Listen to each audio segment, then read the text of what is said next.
Alright, my friend. Weighted dip. 54 kilo times 5. Superset nga pala ang gagawin ko dito. Mabigat na weight, quality na form, solid na reps. Tapos superset. Pag hindi pa naman na-stimulate ang muscle group niyan, awang ko na lang.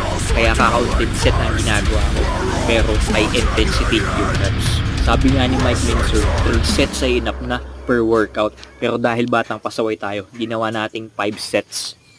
Pero madami pa din fuel na natitira. Overtraining ang kadalasang mistake dito sa bodybuilding. Pagka tagal-tagal kong ginawa yung ganyan training, yung hindi ako tumitigil hanggat hindi exhausted. Ang isip ko dati, the more I train, the better the result. Kaya pala walang resulta. Nung tinigil ko yun, tapos in-implement ko yung high intensity training, tapos madalas ako magpahinga, yun, doon ko palang nakita yung result. Dahil dito sa mga bodybuilding, gustong-gustong mo lagi mag-workout. Yung pagpapahinga talaga ang mahirap dito eh. Feeling mo pag rest day,